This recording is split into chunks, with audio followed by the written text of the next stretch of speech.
E aí, galera do sétimo ano, a gente vai estar aqui hoje falando sobre expansão marítima e comercial, tá? Ele é um tema bem amplo, só que aqui a gente vai estar vendo em linhas gerais.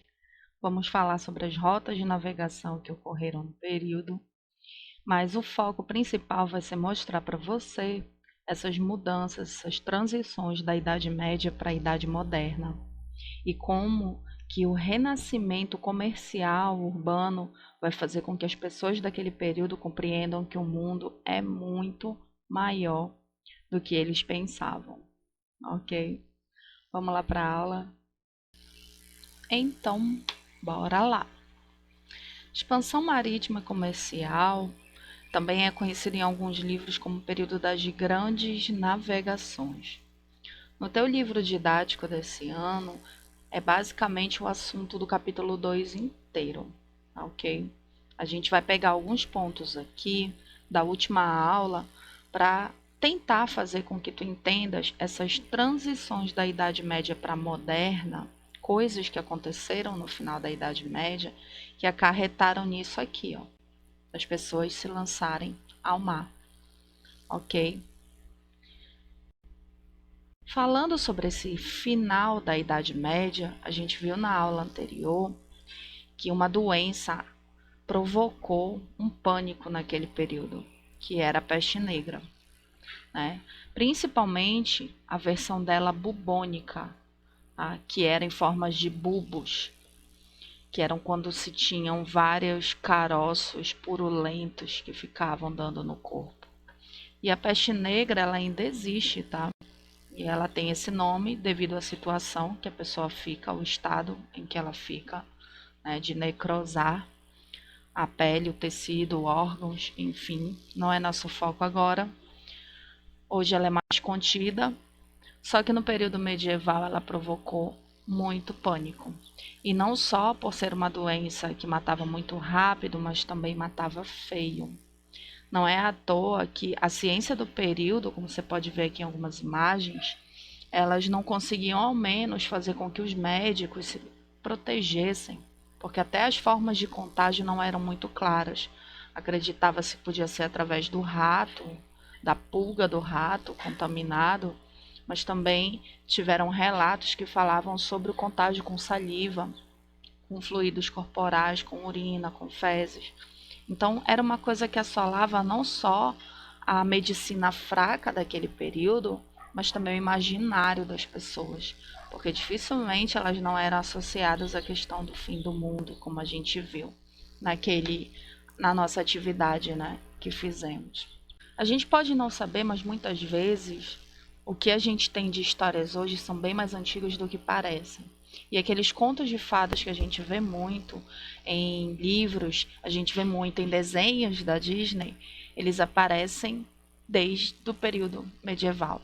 Então, o Flautista de Hamelin, que inclusive também tem no teu livro, por alto, ele vai retratar exatamente um dos períodos em que os ratos eram problemas na Idade Média, não por infestação, mas pelo medo da peste negra.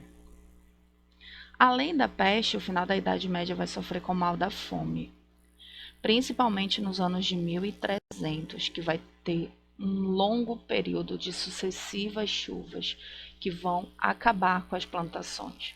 E se não tem como plantar, não tem como comer. Esse período da fome a gente também vê em alguns contos medievais, como Hansel e Gretel, que aqui no Brasil ficou conhecido como João e Maria. A gente nota, por exemplo, o desespero que foi do pai, da mãe, ter que abandonar o filho, os filhos no caso, na floresta, porque não tinham nem o que comer, né? E o fascínio que eles tiveram ao encontrar uma casa de comida, uma casa que eles poderiam comer, né? O tema fome a gente consegue identificar muito bem nesse conto medieval do João e Maria. Além da peste, da fome, o final da Idade Média é marcado por muitas guerras, dentre elas revoltas do campo mesmo. A fome, ela vai fazer com que muitos camponeses peguem em armas e tentem sobreviver a qualquer custo, lançando brigas contra seus senhores. Essa é uma pintura bem conhecida, galera. Se chama O Triunfo da Morte. O autor é Peter Bruegel. E ele retrata com detalhes aqui, se nós tivéssemos tempo, a gente trabalharia ela em sala, claro, mas ele retrata com detalhes aqui o que é o desespero de quem sobrevivia naquele período, tá? E não é só um cenário de fome, de peste, mas principalmente de guerras. Além das guerras mesmo camponesas, que eram bem recorrentes, ainda existiram as guerras santas, as chamadas cruzadas. A própria igreja tinha um exército da salvação. E um dos focos desse exército era tomar de volta os lugares sagrados que eram do cristianismo, mas estava na mão dos islâmicos, porque apesar de tudo, esses lugares também eram sagrados para eles. Uma das cidades mais sagradas, por exemplo, era Jerusalém, que foi um dos focos principais. Então a igreja também teve o seu exército da salvação.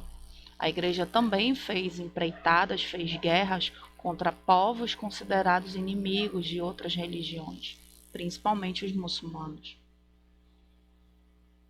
Além disso, teve a Guerra dos 100 Anos. A Guerra dos 100 Anos assolou muito a questão da Europa. Por mais que a França e a Inglaterra estivessem ali como maiores inimigos, saíram levando também vários reinos, como Portugal, como até mesmo estados papais, o reino da Escócia, reino da Boêmia, até Espanha no meio, com os reinos que tinham no período. Então é uma guerra que vai levar a maior parte da Europa, vai mexer com a maior parte dos europeus. E ela dura mais do que 100 anos, né? Não foi muito fácil passar por essa guerra. A gente nota, por exemplo, em alguns contos medievais, como por exemplo da Branca de Neve, ou da Bela Adormecida, ou da Cinderela, a gente nota, por exemplo, a importância de um príncipe casar com uma princesa. Aqui tu tens a representação da Disney, mas se tu for nos contos originais, tu vai ver muitas vezes que essa necessidade do príncipe casar com a princesa é uma necessidade política, uma necessidade desencadeada principalmente por causa das guerras, onde os reinos precisavam fazer alianças para não se tornarem inimigos e também para confrontar os inimigos juntos. Então, unir força contra os inimigos era fundamental. E os casamentos, eles tinham essa linha política também, nem tudo era na base do amor. Então, esses contos medievais retratam um pouco isso, o quanto que era tradicional esse tipo de casamento.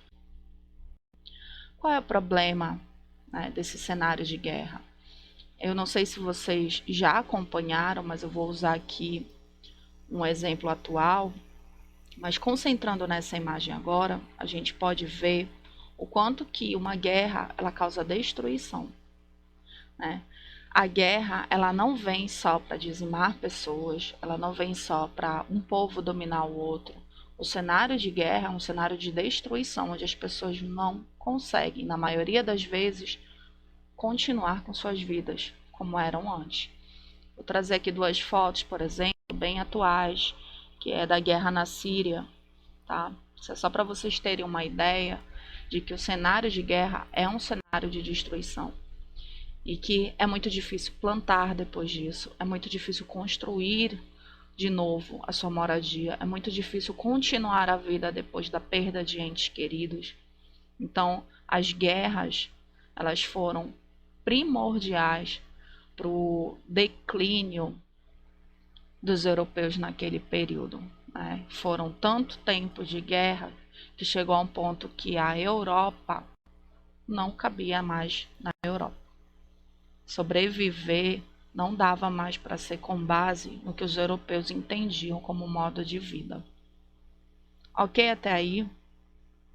E agora, com todo esse cenário na Europa, como é que fica a vida das pessoas? É aí que a gente vai entrar. As guerras santas, gente, as cruzadas, elas começam a ocorrer a partir dos anos 1000, no final dos anos 1000, ok? E vão até os anos 1200. Foram 8 expedições, tá? Notem bem aqui, olha, que a gente tem uma área na Europa que está em destino para uma área aqui que hoje é o Oriente Médio, que tem até hoje a cidade de Jerusalém, que é a cidade sagrada. Lembra o que eu falei agora há pouco? Pois é, essas guerras santas, bem ou mal, elas criaram caminhos da Europa para outros lugares. E isso foi primordial para eles, para a sobrevivência do período. Porque o que eles não conseguiam produzir entrou aí na forma de comércio, ok? Como assim, professora? Desse Oriente eram comprados, além de artigos de luxo, né, para quem ainda tinha recursos, como a seda, a porcelana, joias, outros produtos muito procurados, produtos básicos como arroz, que é base da sobrevivência da Europa até hoje. Comidas simples como damasco, figos, que naquele período ali também eram comidas populares, eles conseguiam através dessas rotas comerciais. Só que as mercadorias que começaram a despertar maior interesse mesmo eram outras. Eram as especiarias. E a gente viu na aula passada o quanto que elas eram especiais, por isso ganharam esse nome. O cravo da Índia, a canela, a pimenta do reino eram usados para diversos fins, dentre eles temperos, mas também como recursos medicinais. Temperos como, professora? Imagina a pimenta do reino, o quanto que ela era valiosa num período em que não existia geladeira. As pessoas matavam um boi, mas não comiam um boi no mesmo dia. Então, o que acontecia com a carne? Como eles conservavam? Né? A maior parte era salgar, era fazer a carne de sol. Só que mesmo assim duravam tempos. E a pimenta do reino, ela servia muito para disfarçar o sabor de estragado, o sabor de podre dos alimentos, né? Principalmente das carnes. Você viu também na questão medicinal, numa atividade que nós fizemos, que falava sobre o eugenol, muito presente no cravo da Índia. Num período em que não existia escova de dente, pasta de dente, como é que você acha que as pessoas cuidavam dos dentes, né? Então, alguns desses produtos que tinham eugenol valiam muito. Os mercadores do período lucravam muito, porque esse tipo de material ele é pequeno. As especiarias elas eram especiais não só pela necessidade dos povos em relação a elas, mas porque elas eram fáceis de transportar e davam um lucro imenso, porque eram vendidos por gramas. Mas e aí, como é que fica essa busca pelas especiarias? Né? É aí que a gente começa a falar de expansão comercial. É aí que a gente vai ver que essas rotas comerciais elas vão se expandir. E tudo vai começar pela busca das especiarias. Então, bora ver essas rotas. As cruzadas elas terminam por volta dos anos 1200, mas elas deixam rastros de comércio lá no meio, ok? E esse comércio ele vai ser feito principalmente pela Itália. A Itália ela vai estar traçando essa rota de comércio e vai bater principalmente em regiões ali onde tu vê que é a Arábia, ok? Essa região que hoje é o Oriente Médio, que a gente chama de orientais, esses grupos iam até as Índias, voltavam para a área deles e negociavam as especiarias com a Itália. Duas cidades nesse período ganharam grande destaque e enriqueceram muito, porque compravam os produtos a preços baixos e revendiam para a Europa inteira com valores muito altos. Essas cidades eram Gênova e Veneza. Até hoje, galera, são cidades consideradas ricas, tá? Elas não vivem tanto do comércio, hoje elas vivem mais do turismo. Voltando para cá, tá bem claro, né? Qual é a situação da primeira rota criada. Mas observa bem aqui do lado, olha, Portugal. Portugal não conseguiria fazer essas rotas pelo mar Mediterrâneo, porque já pertencia à Itália. Então, Portugal, por encontrar esse problema para obter as especiarias, decidiu se lançar ao mar.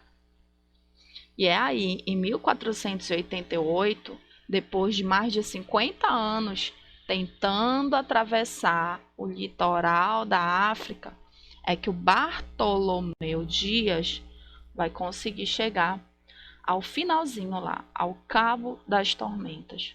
É a primeira vez que vão conseguir mapear uma área do Oceano Atlântico tão grande, ok? Vale ressaltar, a gente está vendo aí que o primeiro grupo, o primeiro país, a primeira nação a se lançar ao mar, ao oceano, vão ser os portugueses, tá? Depois que o Bartolomeu Dias consegue chegar até o final do Cabo das Tormentas, como era chamado, e pelo nome tu já entende, né? Que era uma tormenta chegar até lá. Em 1498 vai surgir o Vasco da Gama. Professora, o Vasco da Gama? O time? Na verdade, o time, né, é uma homenagem a esse sujeito, a esse navegador português, ok? O Vasco da Gama ele vai ser o primeiro a conseguir fechar o caminho de fato para a região das Índias. Ele vai ser o primeiro a conseguir passar do Cabo das Tormentas, ir até as Índias e fazer a volta com as especiarias na bagagem. É aí que vem a Espanha. Pouco antes do Vasco da Gama conseguir fechar esse caminho, a Espanha vai lançar também ao mar um nome bem conhecido por vocês, que é o Cristóvão Colombo, ok? A teoria do Colombo é um pouco contraditória, digamos assim, para a época, a gente vai entender por quê. Mas ele defendia que a Terra era redonda, uma coisa que é simples para a gente hoje, mas naquela época, Deus o livre. Daqui a pouco a gente fala sobre isso. Então ele acreditou que se ele navegasse em linha reta, ele conseguiria dar a volta ao mundo e chegar às Índias. Então, na teoria de Colombo, seria assim: se não tivesse a América no meio, né?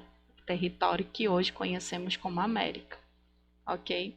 Então, a viagem de ida aqui traçada em verde, né, fez com que ele chegasse e retornasse, conhecendo apenas um pequeno território que hoje a gente sabe que é Cuba.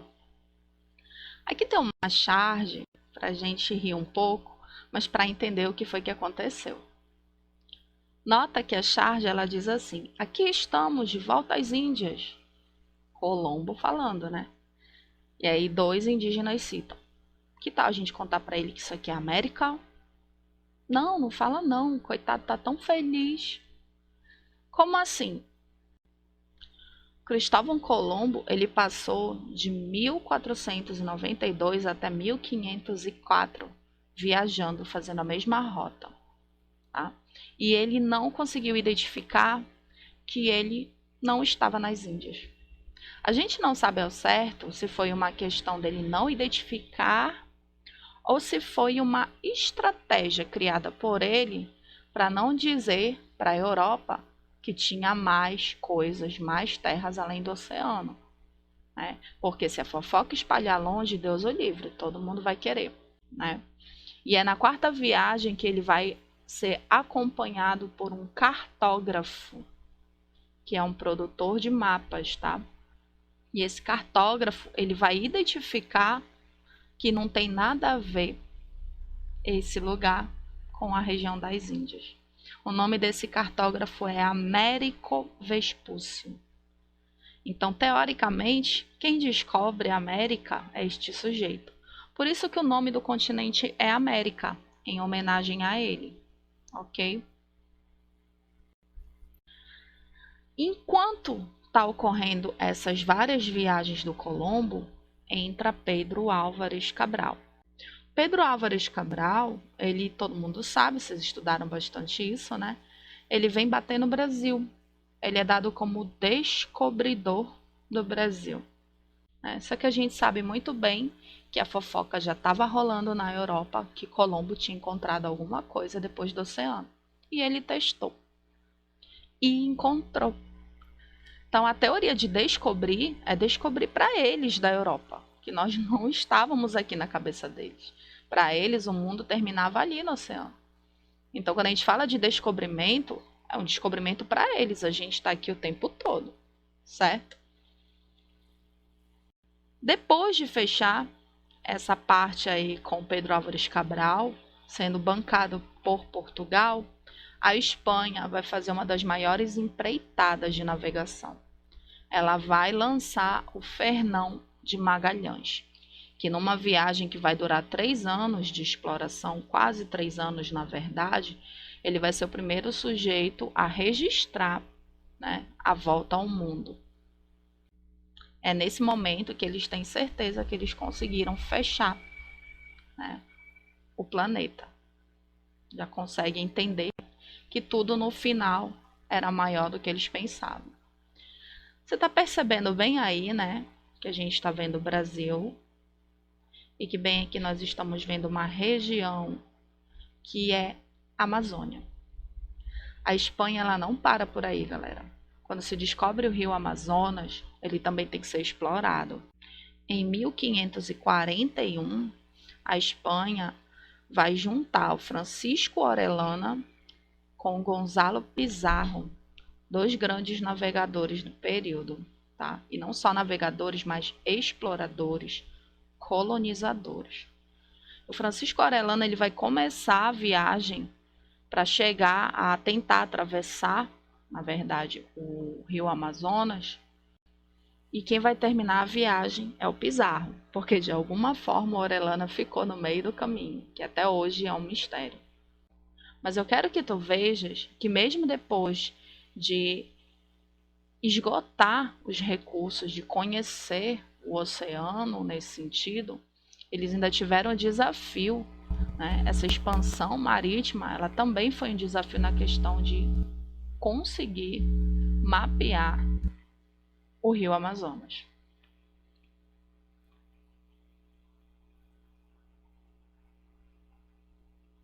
O que eu quero que tu percebas é que a gente está falando rapidamente sobre essas rotas, mas elas não aconteceram da noite para o dia, tá? Nos anos de 1200, 1300, as especiarias eram vendidas pelo mar Mediterrâneo lá na Itália, com as cidades de Gênova e Veneza, né? A partir dos 1300, quando vem a peste negra em alta escala, matando 1/3 da população, quando as guerras ficam mais nítidas, quando a fome é avassaladora, as pessoas começam a buscar recursos em outros lugares. Nos anos de 1400 e 1500, vai ser quando as pessoas vão expandir os muros para além da Europa. As pessoas vão se lançar ao mar, as pessoas vão procurar outras rotas comerciais. Então, a expansão marítima comercial, ela não acontece da noite para o dia. Ela é um longo processo que envolve pelo menos 4 séculos, principalmente os anos 1400 e 1500, que é quando as pessoas vão se lançar para além do oceano. Professora, por que demorou tanto tempo assim para o pessoal pegar um barco e atravessar o oceano? Tinha muitos problemas em navegar, galera. Navegar não era uma coisa tão fácil no período. E a gente vai ver, inclusive, que uma das situações que facilitou muito foi a invenção da caravela, tá? Que a nossa atividade dessa semana vai ser sobre isso. Qual era o problema de navegar? Primeiro dos problemas era o medo do desconhecido. Os navegantes iriam viajar por locais que não tinham o menor conhecimento do que se tratava. O pouco do que se sabia era uma versão contada pela Igreja Católica que afirmava, por exemplo, que a Terra era plana, achatada, como se fosse, por exemplo, uma pizza, né? E que para além do mar tenebroso, como era conhecido o Oceano Atlântico, existia o abismo do mundo. Inclusive, a Bíblia cita isso várias vezes, tá? Essa não é uma teoria criada da cabeça das pessoas. Está registrado em várias passagens na Bíblia que o mundo tem um abismo. Por isso essa teoria ela foi difundida no período na Idade Média com muita força, né? O cristianismo era a lei, era a religião oficial. Então, os dogmas, as doutrinas cristãs eram repassadas. Então, dessa forma, o conhecimento que se sabia a respeito do mundo tinha muito a ver com a religião. Com isso, se criou uma ideia de que existiam demônios, monstros marítimos que circundavam esse mar, que era o oceano, né? E esses monstros, eles estavam ali a serviço também do inimigo, que às vezes era interpretado como Lúcifer e às vezes era interpretado como crenças de outros lugares relacionados à magia, relacionados ao ocultismo. O medo da viagem era tanto que os navegadores chegavam a acreditar que se eles se afastassem demais do litoral, eles poderiam até ser devorados por um monstro ou cair no abismo da terra, como a gente vê aqui, essa xilogravura do final da Idade Média. Professora, tem um capetinho aqui embaixo. É porque uma das teorias que saía naquele período, que não está na Bíblia em si, né, mas era difundido na mentalidade popular, era de que o abismo do mundo era o lugar de moradia de Lúcifer. Né? Aqui ele está sendo representado dessa maneira. Além do medo do desconhecido, desse perigo imaginário, tinham os perigos reais, tá? Não era muito fácil navegar, tanto pela dificuldade das embarcações, quanto pela rotina, tá? Para começar, era uma alimentação precária. Entre os alimentos disponíveis, tinha que ser aquilo que não se estragava. Então, eles tentavam priorizar biscoitos, carnes salgadas, peixes salgados. A farinha de trigo eles levavam no início, mas depois se estragava. Comidas como lentilha, sal, azeite, mel, mostarda, que também era para tempero, e muita água potável, que não ficava muito bem, como por exemplo a água, com o passar do tempo, ela já estragava, e o vinho. O vinho era primordial naquele período, não porque as pessoas em si eram alcoólatras, mas porque depois de um tempo a água estragava, o vinho não. Então é aí que a gente nota, por exemplo, a vida no mar com base nos piratas. Se tu pegar o filme do Piratas no Caribe, como é que os piratas são representados? O tempo inteiro em um estado de higiene péssimo, né? E embriagados, porque era mais seguro beber rum, beber vinho, do que beber a própria água depois de um tempo. Assim, mesmo com os primeiros meses de viagem, boa parte desses alimentos acabava. E o que ficava na despensa muitas vezes tinha larvas, mofo, biscoitos amolecidos, sabor amargo, coisas estragadas, coisas esverdeadas e fedorentas, como foi relatada uma vez pelo Pedro Álvares Cabral. E nos paióis, os locais onde os alimentos eram guardados, era comum ratos e baratas. Acho que você vê bem aqui, ó, que no caso de fome extrema, os ratos eram cozidos. Eles eram comidos. Você está no meio do mar. Professora, por que eles não pescam? Eles pescavam também. Mas a gente está falando de uma empreitada que ia centenas de pessoas. Tu já pensou pescar todo dia para centenas de pessoas? Difícil. Fora isso, né, existiam as doenças, as questões de higiene. Acho que tu já prestou atenção que tem um totô bem aqui ao lado, né? É porque a maior parte dos navios não contava com banheiro. As necessidades eram feitas assim. Então, os navegantes, eles tinham a área, costumava ser para trás dos navios, né? Onde eles faziam xixi, cocô e jogavam ao mar. Essa era a forma. Fora isso, tinha a questão de doenças. Os enfermos eram sempre muito numerosos. As péssimas condições de higiene favoreciam muito a proliferação de parasitas, como, por exemplo, piolhos, carrapatos, que davam até nas pessoas, era bem comum. Não só isso, mas até infecções de pele, como micose, como outras doenças mais graves, que chegavam até mesmo a ser repassadas, a ser transmitidas com toque. Doenças ligadas também à má alimentação, como diarreia, era bem comum. Enfraqueciam isso mais os viajantes, porque eles chegavam a causar morte de até metade, dependendo do tempo da viagem, dessa aventura aí. Então, essas pessoas moribundas, infectadas com algumas doenças muito temidas, como até mesmo a peste negra, que podia ir junto nos navios, elas chegavam a ser atiradas ao mar, como você vê bem aqui, ó. sujeito sendo atirado. Por que isso? Porque não tinha como enterrar, né? E o medo também da doença era bem comum. Então, muitas pessoas podiam morrer durante a viagem por doenças comuns e era essa a forma de se despedir delas. E como dificilmente haviam médicos a bordo, os doentes eram tratados da maneira como podiam. Ok? Você viu aqui que fala sobre animais, né? Às vezes, quando eles não tinham ideia de quanto a viagem poderia durar, eles tentavam levar animais vivos, né? Porque aí, com recursos como o frango, por exemplo, com a galinha, poderiam ter ovos, com a vaca poderiam ter leite. Isso poderia tornar mais viável a sobrevivência deles, né? Caso os alimentos encaixotados acabassem. Eu queria que tu prestasse atenção bem aqui, ó. Dos 160 marujos que embarcaram com Vasco da Gama para as Índias, 120 morreram no caminho. 160 foram, 120 morreram. Não era fácil, galera, a rotina de quem navegava. Viajar, galera, nesse período não era fácil. Mesmo conhecendo a rota, imprevistos podiam acontecer. Nota aqui que a viagem do Vasco da Gama dura em torno de quase um ano para sair de um ponto e chegar ao outro. E a gente sabe desses detalhes, dessas dificuldades, né, que os navegantes passavam por conta do diário de bordo. Aqui tu tens uma ilustração publicada com registros do Pedro Álvares Cabral.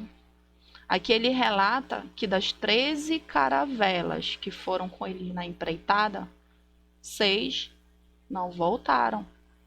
E não voltaram por motivos diferentes. Não voltaram porque alguns foram atacados, outra caravela encalhou, algumas caravelas tiveram problemas com o mastro, com o tecido, né, com as velas. Outras caravelas se perderam na tormenta, se perderam no meio do oceano. Então, das 13 caravelas, só 7 conseguem fazer a viagem de ida e volta até Portugal. E a gente sabe disso, né, por conta dos diários de bordo. Então, além dos muitos riscos envolvidos, como naufrágio, até mesmo ataque de piratas dos corsários, tinha a questão de não saber o quanto que a viagem poderia durar e até as dificuldades tecnológicas, de que não era todo navio que estava preparado para esse tipo de viagem e as surpresas que encontrariam no meio do caminho. Assim, a gente consegue perceber que um dos grandes problemas de se lançar ao mar era, na verdade, os perigos reais que enfrentavam. As embarcações não eram tão fortes o suficiente logo no início para se manter nas águas do oceano. Os ventos muitas vezes eram desfavoráveis, eles não sabiam como usar o vento a seu favor. Haviam pontos críticos de encalhe, os suprimentos podiam não aguentar, alguns podiam morrer de fome e sede por causa disso. Podiam pegar doenças desconhecidas, podiam ser atacados por outros, né? E o pior é que poderiam investir altos valores nessas viagens, porque elas não eram baratas, e essa expedição podia não resultar em nada. Eles não sabiam o que iam enfrentar, não sabiam para onde iam. Ir rumo ao desconhecido era muito complicado. Não é à toa que leva tanto tempo para a Europa se lançar ao mar.